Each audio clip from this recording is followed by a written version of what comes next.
Hello, everyone. This is Marcus or ex Bethelite 937-789-4029. Growing up, there was a lot of sexual stuff growing up when I was a kid in a Jehovah's Witness household.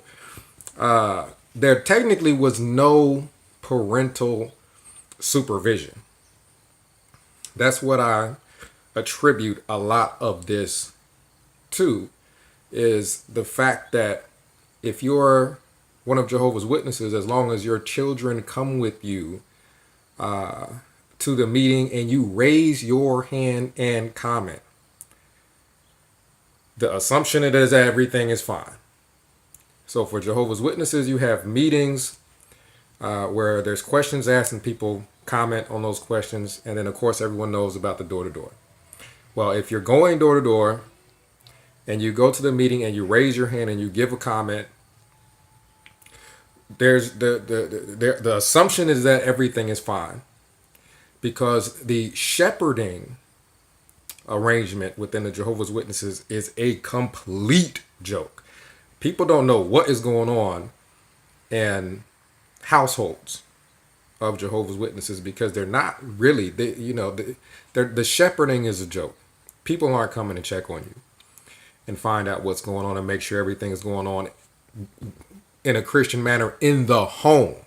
So that's why a lot of times you'll hear ex Jehovah's Witness testimony, and all kinds of crazy things are going on in these people's homes, but yet you see them outside dressed in nice suits. You see magazines with pictures of people looking happy. It is because outside of the showy display, you could say, no one's checking on who is doing what in anybody's home. You got women being abused and beaten and all kinds of things.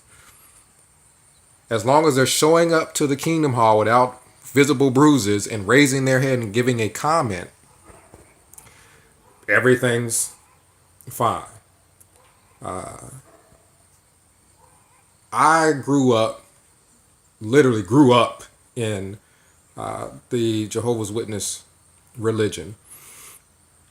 And probably because so much emphasis is on exterior things, meetings, raising your hand, showing up for field service, knocking on doors for X amount of hours, there was no supervision for any of us growing up.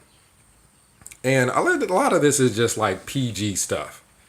I would say rated G, but it can't be rated G if there's any kind of sexual stuff going on. But a lot of this stuff is PG stuff. And I was like the only boy. I had cousins that were guys, but they're like in other states. And then I had another cousin that was a guy, but he wasn't raised JW.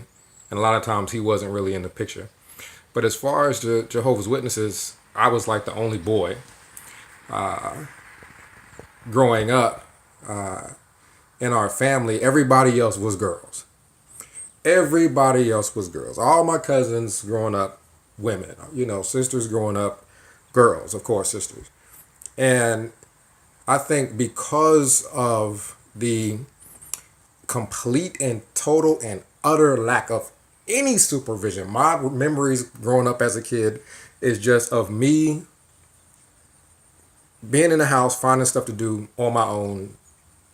I may see my parents at dinner time. Oftentimes we just be sitting at the table eating dinner by ourselves. Homework, doing that by myself. Preparing for a watchtower study, sitting doing that by myself. And there was just a lot of lack of supervision. There was one time when we had a family study, but that was primarily going through a whole bunch of books and whatnot. But we just played a lot of sexual games, and a lot of this stuff started before I knew what the heck was going on. I just thought people were coming up with dumb games, like who wants to just lay on top of each other and dry hump as like a freaking 5-6-year-old. You don't know what the heck that is. But there was a lot of that going on. I remember there was a game called King. Keep in mind, I'm the only boy, so I'm in the center of all this stuff. And I'd be I'd be over uh, one of my cousin's house, and there'd be like three of them, all of them girls, and they'd all be laying on me, and I'd be like the king, and they're all this doing all this old king this, old king that, and there's a whole lot of moving around on top of each other and all this stuff, and literally growing up with all that stuff going on, I got used to it. Like I got used to it. Like young, I almost didn't even know nothing was wrong with it because I'm telling you, I got used to it growing up. And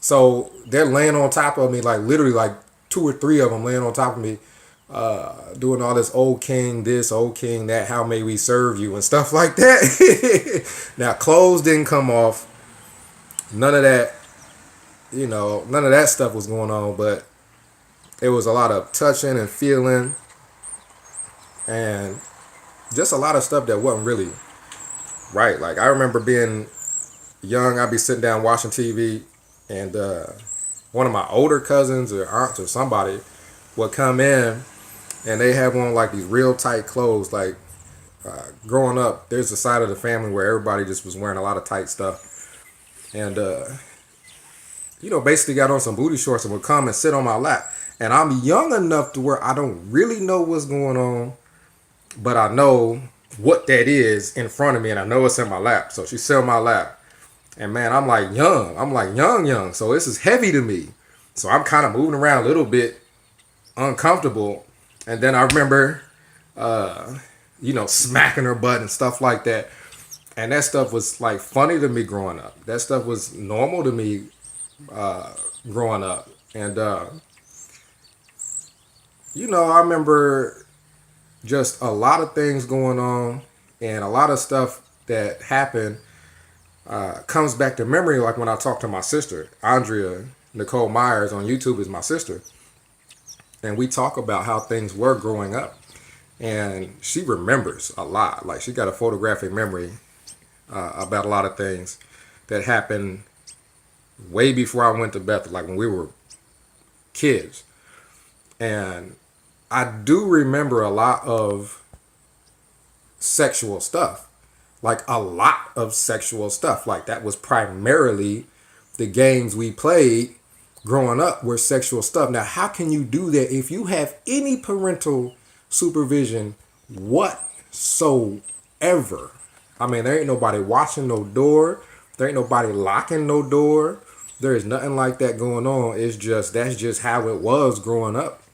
At least for me, a lot of the games you think about has something to do with, some creative way to feel on somebody's butt or something like that. You know what I mean? Just a lot of things like that growing up. And we never had talks. Like me and my parents, we never had talks as far as this is right, this is wrong. People shouldn't do this, people shouldn't do that. This is a private area, this is not a private area. When I say neglected, I mean neglected. Dropped off at school, that happened. Brought to and from meetings, that happened. Brought to service. Outside of that, there was no conversation at all growing up with my parents. And as far as I can remember, like I grew up with my stepdad. As far as I can remember, he was always like appointed or an elder or somebody was a pioneer. So it's not like nobody really knew, you know what I mean, the right from wrong with regards to rearing children. It's just that this religion does not check on any of that sort of thing. There's no checking process. You move up in the organization based on what you do at the hall, at the Kingdom Hall. Based on how often you come to the Kingdom Hall, based on the number of hours you write down on that field service report and placements and things like that. And based off your availability. It's not even how good you are at giving talks. Your availability to take whatever assignment you're given and get up on the platform and repeat it in the manner that they want you to. That's how you move up to be a ministerial servant. That's how you move up from ministerial servant to elder and to anything else. It has nothing to do with a Christian lifestyle, a Christian household. That stuff is extra. Like if you can do that if you want, but it has nothing to do with you moving up in that organization. And I know that for a fact because somebody in my family, my stepdad was always, I cannot remember when he was not appointed as something. Now you can ask Andrea because she's got a much crystal clear memory than I do. There was never a time he wasn't appointed as something. So how is the Holy Spirit appointing this man as anything when Lord knows what's going on in the household? You know what I mean? It doesn't make any sense. So I heard all kinds of things that I didn't even know about from my sister as far as like, I guess when we got older, because when I started to get a little bit older, you know, like a young teen, I mean, you pretty much can figure out right from wrong. Like this stuff has been going on for forever. This stuff has been going on since before I even knew what the heck it was, let alone that it was wrong. But as a young teen, you figure out this ain't supposed to be happening. So I remember like, man, I just got to stop this sort of thing. So I did. But there still was no parental anything going on. There wasn't no relationship, family relationship, or none of that sort of thing growing up. So oftentimes, again, we're still unsupervised completely. So I'd be up in my room. The way I dealt with just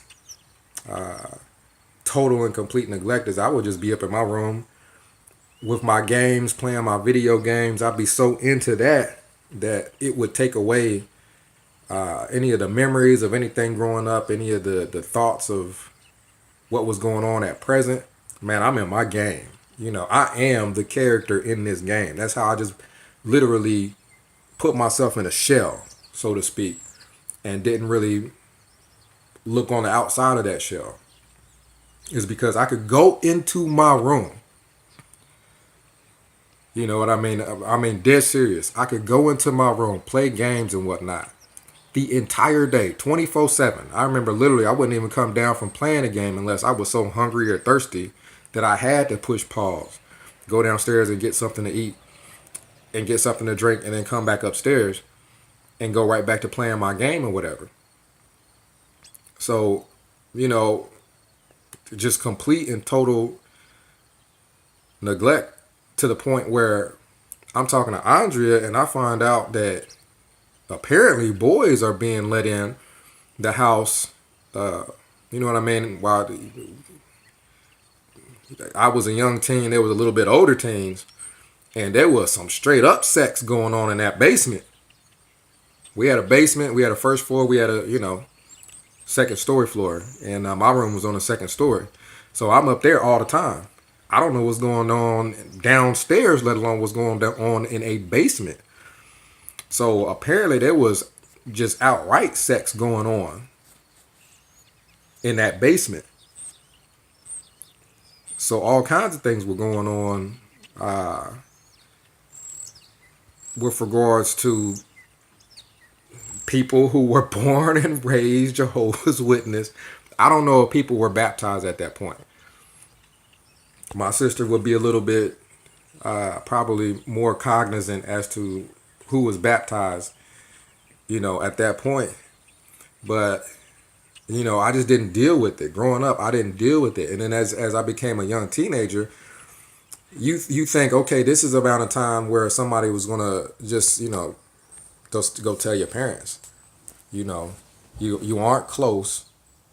You don't talk very much.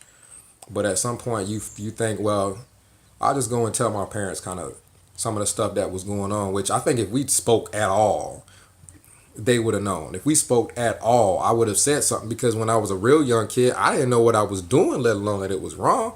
Nobody ever said don't tell anybody. Anytime we would do something like that, no one ever said don't say anything to this person, or don't say anything to that person, or don't say anything to your parents. Literally, no one said this is hush hush. Don't say nothing. It's just we never talked. as a family. We never talked. There was no need to don't tell this person or don't tell that person. There was no communication, period. One parent is at work, one parent is in their room, watch TV, reading a book, whatever. And outside of, okay, you know when it's time to get ready for a meeting. So around 7 o'clock, you know you about to leave to go to the hall. So around 7 o'clock, I cut my video game off, start putting on my stuff, tie and whatever, go downstairs, head to a meeting, come back home. You know what I mean? If I didn't have school the next day, I cut the game back on. I mean, that was it. Straight up, that was it. And I don't really go into detail about all the, sexual stuff with regards to me growing up, because it was all like PG. Like nobody took no clothes off or nothing like that. By the time you get of an age that you realize that that's the sort of thing that people do, that's when I started to figure out, okay, this is kind of weird. Like I don't think other people's families do do this sort of thing. This ain't really that cool. So, I just stopped. You know what I mean? Like cousins or somebody that might be over, but I just stay in my room and play my games or something like that. So I just stopped all that stuff kind of cold turkey. But I remember wanting to say something. I wanted to talk to my parents about it. But literally, we were like studying the Revelation book. And that's all about 7-headed dragons and lake of fire. And only thing I knew of was, man, people go in that back room with them elders, and when they come out, somebody is being announced in front of the whole congregation, and they're shunned. Like literally, as a kid, I saw that growing up. So I think other children that have other things happening to them, I'm sure children have more serious things happen to them than I did, because like this is just a whole lot of flirtatious stuff, like PG sexual stuff, sexual games and stuff like that going on as I was a kid growing up. But there's people that have adults doing sexual things too now. More than likely, they're going to feel the same way I felt. This is how I felt when I was a kid. I'm afraid to say something because, number one, you're thinking your parents is going to be mad at you. That is tough enough to deal with as a kid. Number two, as a Jehovah's Witness growing up, you thinking freaking Armageddon. You thinking lake of fire. You're thinking all this, and you're a kid, so you're thinking all this bad stuff that you hear growing up with regards to Jehovah destroying everybody.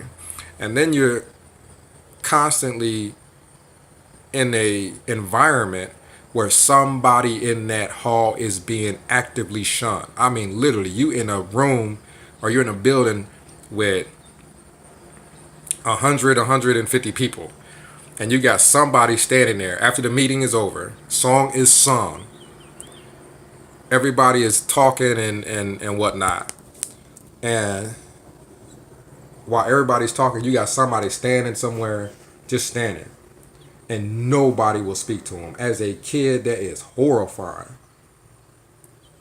So I think a lot of things going on with regards to sexual stuff with molestation.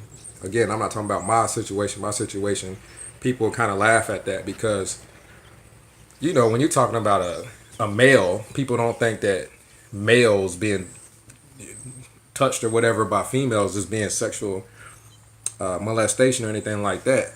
And also, you're talking about this stuff going on with people around about my age. So people aren't going to look at that as anything being really that serious.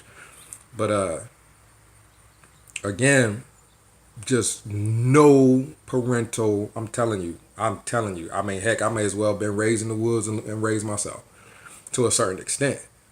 You know what I mean? As far as the parental supervision from that standpoint, there's no real difference. There's no difference at all. I should be Tarzan, literally, swinging on some vine from tree to tree. That literally, there should be no difference at all between me and Tarzan as far as parental supervision. None. The only difference is I had a house to live in, and I knew around about a certain time was dinner time. You know what I mean? And if I bugged somebody enough around lunchtime, somebody would make something, or when I got old enough, I would make something. Other than that, there was no parental supervision at all. And I didn't even know anything was wrong. I'm straight up. I didn't even know anything was wrong. When I was young, before I got to my teenage years and started to understand it's kind of weird, when I was young and it was just all kind of just, dry humping and whatnot going on. As a kid, I didn't know nothing was wrong, man. And because I kind of was raised with a lot of that going on, I remember at assemblies, and this is when I was a kid, man. At assemblies, it's a whole lot of different ways. As a kid, you're thinking of ways to look up, people's skirts and stuff. And you, as a kid, you shorter, you close to the ground. There's ways you could look at people's stuff. And man, I feel bad about that. Like now, looking back at it now, when you at the hall and you laying on the floor, you know what I mean? You're supposed to be taking a nap, but you looking up somebody's stuff. I feel bad about that now. But at the same time, how am I supposed to know better if there was no talks about, man, nothing at all as far as that sort of thing? And then I remember at assemblies, man, it just be a whole group of women. And I'm a little kid, and I reach up and I grab somebody's behind, like grab, pinch, and twist, and I just keep it moving. And it's a big crowd of people, so I literally was never caught. But as a kid, that's what I did at every assembly.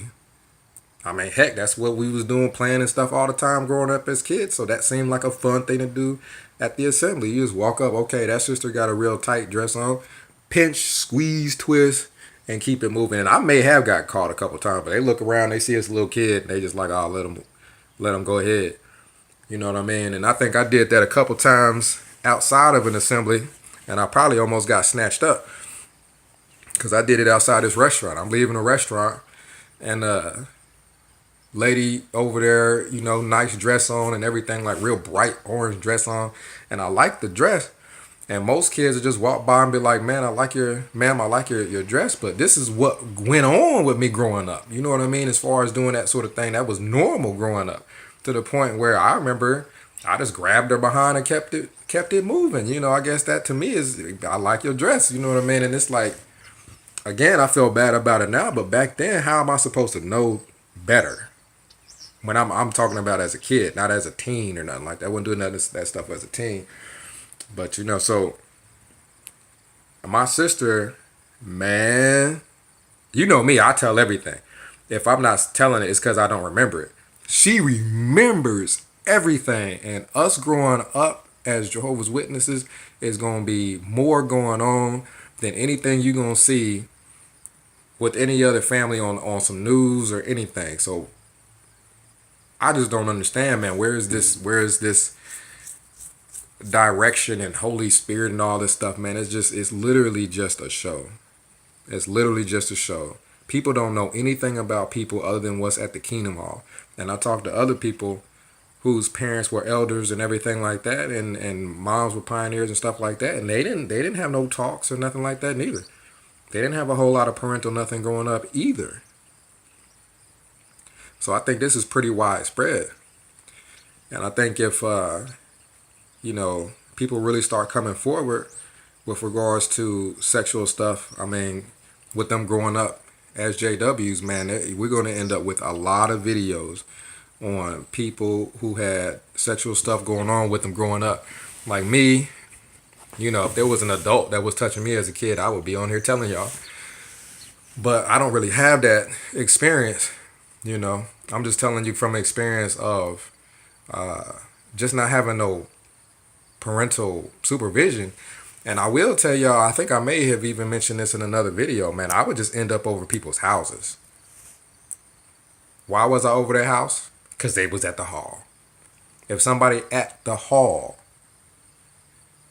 for somebody that's not a Jehovah's Witness, by that I mean somebody that is at their church. All you gotta be is at their church. And I guess that means it's okay for you to take your child and have them over this person's house and assume everything's gonna be all right. So I'm not a homosexual, but my first experience with that sort of thing, I was over somebody's house. Not no relative, not nobody we knew that well, just somebody from the hall that had a kid, that was around my age. So they just sent me over there to play with him. And it was about time to go to sleep. And it was bunk beds. Like we've been playing all day. It was time to go to sleep, and they were bunk beds. So I'm on the bottom bunk and he's on the top bunk. And I guess neither one of us could really sleep. Like, one of them days where, one of those nights where you lay down and you just can't go to sleep. So we just laying there talking. And dude is on the top bunk talking about, so what you want to do, man? Because, we can't sleep. Neither one of us could sleep. I was like, we can't play nothing because it's going to make noise and your mom is going to hear. And he said, well, we could just do the oochie coochie. And I'm like, the what? He said, the oochie coochie. I'm like, dude, what is that? And it's like, man, you just lay on top of each other. And I'm like, now, growing up how I grew up, I knew what that was. I didn't know what oochie coochie was, but I knew what it was once he explained it. But I ain't never done that with no boy. I done it with girls. As a kid growing up, I did it with girls before I even, I did that sort of thing with girls all the time. But I sure as enough didn't want to have that stuff going on with no other boy. So I was like, nah, man, I'm not. I don't want to play oochie coochie. So we went to sleep, and that was my first experience with that sort of thing. And I'm telling you, none of this stuff. Like I didn't have talks about none of this stuff growing up as a kid. But I think like my stepdad would probably be over somebody else's house, telling them how they should raise their kids or what they should do with regards to their marriage and whatnot. You know what I mean? But I guess as long as somebody fed us, that's all he had to do with regards to our family. But hopefully, Andrea comes out with her video about, man, she could tell you about what was going on in that basement as far as the sex. Like for me, it was PG stuff as a kid. It was a lot of it, but it was a lot of PG stuff. Just a lot of feeling and touching and dry humping. I don't know, man. You guys let me know. Is that the same thing that happened with y'all when y'all were kids? I don't even know if this is abnormal. Like, how abnormal it is. I know it's abnormal to keep doing it when you're in your teen years. But as a kid, like, did all y'all play sexual stuff and stuff like that growing up? And again, 937-789-4029. That's me telling everything I know as far as that sort of thing. But definitely, if you had anybody touching you or anything like that when you were a kid, especially somebody older, if it was an elder, regardless, man, come forward, tell somebody. I can get on here and talk about things with regards to myself because I'm just a real open person. But if something happened and you need somebody to talk to, again, 937-789-4029. We'll try to figure out how to help you. And again, I giggle a little bit, even though I know this is a very serious topic. Because for me as a kid, man, some of that is embarrassing to talk about. That's the only reason why I think I kind of smile a little bit, maybe smirk a little bit. But that stuff is serious. That sort of thing is real serious. But again, X Walk Kill Bethelite, signing out.